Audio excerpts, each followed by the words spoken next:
And welcome back to the 10th turn, 7:20 p.m. Longstreet Attacks The Whirlpool scenario.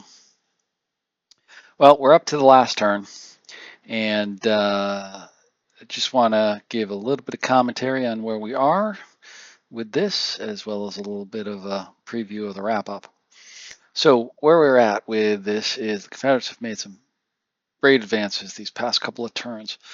Kershaw has pushed up through from Trostle Farm through to just next to Weichert Farm, really taken the Trostle Woods and really solidified the Stone Hill victory hexes over here.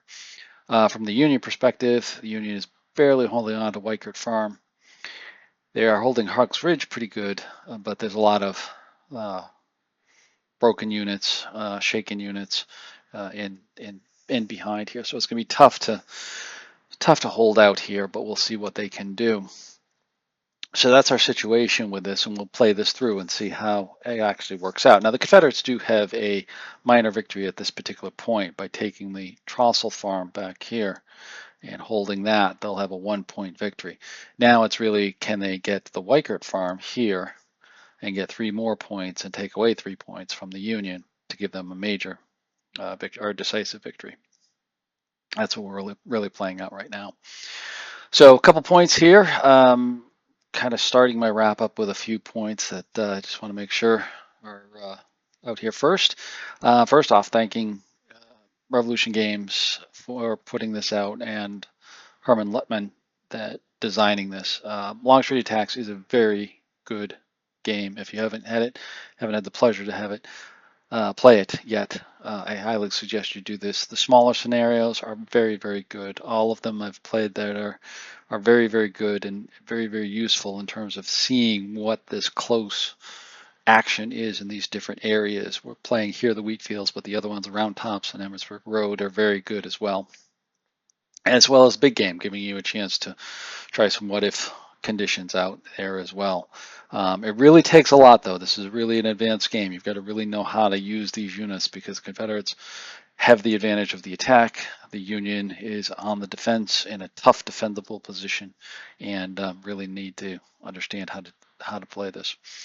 Second point, just want to give a hat tip to my comrade in arms for playing this, Kirk. He has masterfully used the Confederates to break through and get to the point that he's at. I am playing the Union on this particular scenario, and he, as you can saw through the other game plays, was very good at using the chits and getting them in the right position, as well as a little bit of luck in the dice rolls to get where he is today with this. So thank you, Kirk, for the playthrough of that, and looking forward to more games with you here in the future.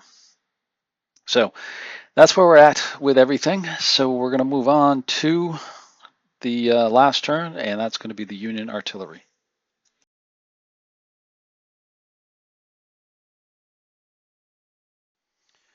So here we are with the Union Artillery. And there's not much Union artillery left here on the board. There's Ward, 120, Smith right here, and Winslow right here, and then we've got Phillips back here that are still left. So let's take a look and see what happens. So first off, we're going to get the Smith's batteries to take a long shot at Wolford's brigades. That's Phillips Legion up there. They roll a 1-1. That's going to be a miss. And then we've got Winslow, who's going to take that same shot at them. They actually score a hit, routine hit, that is, and a 65, which is going to be depletion and retreat 2. So Phillips Legion is going to have to retreat and become battle-worn. So Winslow's back in action again. And then lastly, we've got the artillery up here. That's Phillips. And they are going to try to recover, and they roll a 4, which they fail. So that pretty much winds up the Union artillery. They did get a little bit of action and do knock Wolford back a little bit. So we'll see how first chip pull goes.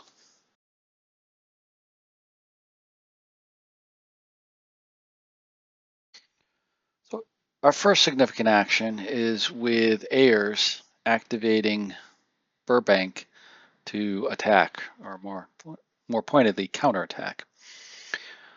So with that, he initiates some fire, and we're going to get the 2nd U.S. and the 7th U.S. taking a shot at Cobb's depleted Legion in the in Trostle's Woods, and they're going to roll a 61, which is a hit. It's a routine hit, and then roll a 62, which depletes them. So that means they're going to take a break test, and they roll a 5 and they fail. So they're actually knocked out onto the broken track. So that's a good start for Burbank. Next, we're going to get them moving up and moving back so that they can recover. It's a little bit, a little bit late, but hopefully they can recover. So that's all for their attack. They don't actually go into the attack because you can see over here, this is Day over here that is holding this side of the flank, and then Burbank has come up and given a little bit more strength into defending Weichert Farm. So we'll see how it goes next.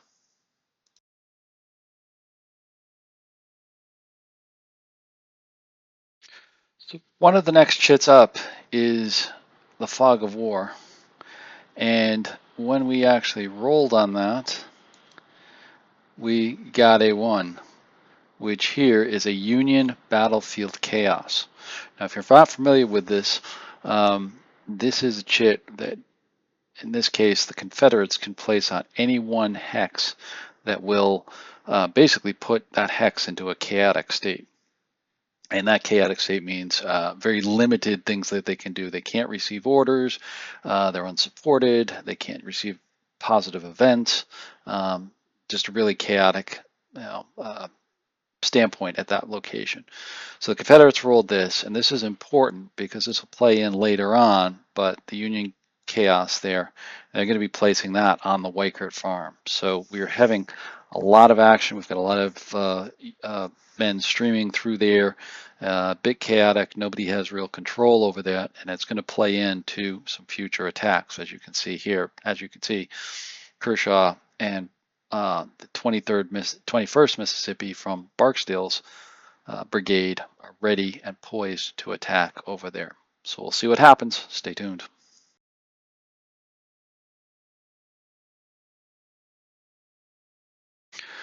And next up is McLaws, and he's going to activate Wolford. And Wolford's going to go into the attack. So this could be pretty devastating because we've got Barksdale starting it off, taking some shots at Weichert Farm. That's in a chaotic state already. They roll a 55. That's going to be a routine hit, but it's no damage. They roll a 1-1. So they literally and figuratively dodge a bullet there at Weichert Farm. Next, the Confederates move more of Wolford's units. 16th Georgia and the sharpshooters move up to attack 2nd U.S. Regulars in the Trostle Woods. And then we get Phillips Legion moving up, or moving out, so that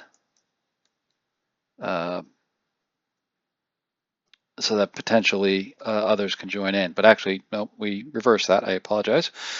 He's not going to move over there because that would have been opportunity fire on them. So we're just going to go into the close combat now. So the 16th Georgia and the sharpshooters are going to go against the 2nd U.S.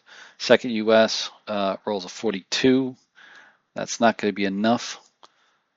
Now the Confederates roll the attack. They roll a 44, which is a tough hit, and then a 55. And that gets a depletion, morale hit, and a panic 2. So we're going to get the depletion and the morale hit, and then the retreat. And now we'll have several potential units that are going to panic, take a morale hit, and retreat. And you can see them moving back there. So those two move back. And then the Georgians and the sharpshooters move forward. Next, we've got Barksdale's brigade, the 21st Mississippi Regiment, I should say, looking to attack Weichert Farm. So this is going to be the big one. So first off, the Union rolls a 5-5, which is a routine hit.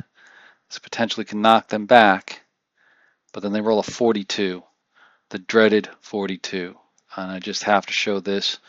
If you haven't experienced this before, a 42 on a routine fire test just misses on the depletion and just misses on a retreat. It's probably one of the most heartbreaking rolls that you can ever get. So anyways, the Union miss, and there's no damage. Confederates attack. They roll a 65. Heavy damage on them. That's going to be a tough hit. And then the result is another 56, which gets a depletion 2, break test, retreat 3, and panic. So the chaos at the Weichert Farm spreads. We get our depletions and then a break test on one of them for depletions. They pass, so they just get a morale hit. The second one fails, and now they're broken. And now the rest of them have to retreat. And now Weichert Farm is wide open. And the fog of war comes off. And now we also get the panic. Can't forget about the panic, which two of those units, that guy and that guy, are going to panic and ultimately can't retreat and have to go onto the broken track. So then 21st Mississippi goes in and claims Weichert Farm and basically ends Wolford's attack for now.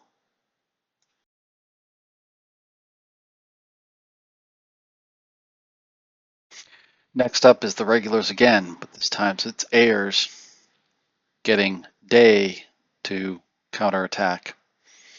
So Day, as you recall, is these units right here, here, and back here, and over here. So they're going to go into the counterattack and try to do something. I'm not sure what they'll be able to do, but let's see. First off, the 4th U.S. is going to take a shot at those units in the woods. They roll a 46, which is not enough. Next, we've got the 12th U.S. taking a long shot at Wolford's units over there. They roll a 1-3, which is also a miss. So next, we have units moving back to try to counterattack against Weichert Farm, as well as the 3rd U.S. moving up to support the attack by the 4th U.S. into Trostle Farm against the Georgians and the sharpshooters. So first off, we're going to take that one. Confederates roll a 1-2 for a defensive fire. That's a miss. Union rolls a 41, which is a routine hit, and a 55, which is a depletion, morale hit, and retreat 2. But the Confederates play Army of Northern Virginia veterans, which re-rolls both dice on the cohesion test, and this time its roll is a 62, which is a depletion 2, and then a retreat 2. A retreat 1, excuse me. So they are able to get part of the woods back. Next, we're going to get the 14th U.S. to try to go against Barksdale, 21st Mississippi. So first off, the defensive fire rolls a 65. That's a severe hit. And then a 64, which is a depletion, morale hit 2, retreat 2, and a panic 3. So the 14th U.S. basically runs away. And now we've got some more units panicking and getting out of the way. So the counterattack by Day's regulars is partially successful, but they can't get the Weichert Farm back. And that is squarely in the 21st Mississippi's hands. There may be some other attacks going that potentially can come back here. We still got Brooke and all of Cadwell's units, but they're kind of beat up here, but we'll see how things go as things roll along.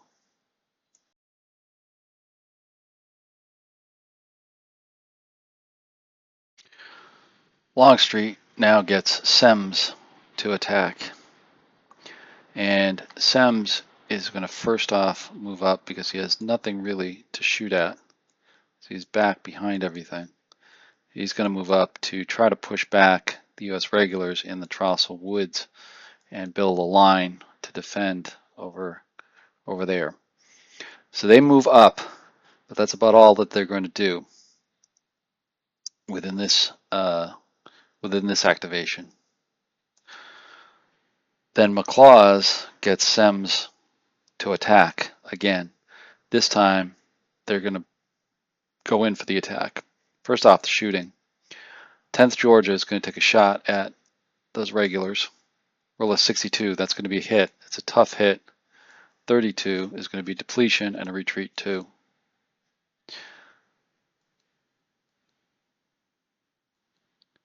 Next one is going to be 50th Georgia and the 53rd Georgia taking a shot at 17th U.S. regulars.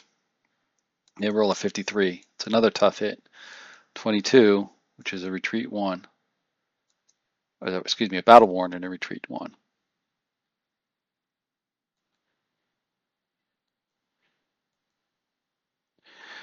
So next we get to the close assault, and now it's going to be a very tough day for the 4th U.S. regulars as they're about to get hit from 3 sides by Semmes' units. First off, defensive fire. They roll a 54, which is a routine hit, and roll a 46, which is a morale hit and retreat 2. So that breaks off the 1 unit of attackers, but now we still have the 10th Georgia and the 51st Georgia attacking. They roll a 62, which is a tough hit, and a 22, and they're going to get battle worn and then broken. And Semmes moves up.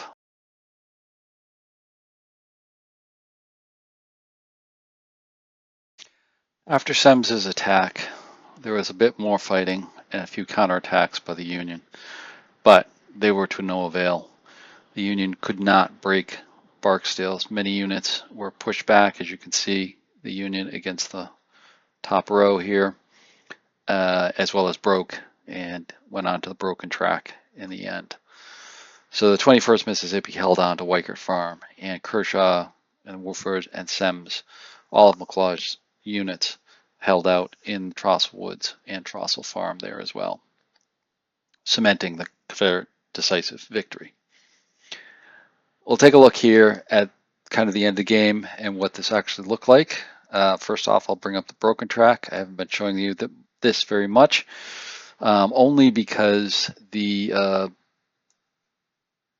way the victory conditions are structured, the broken track really was not a factor. But you can see the number of Union units here that have been broken here, here, here, and here.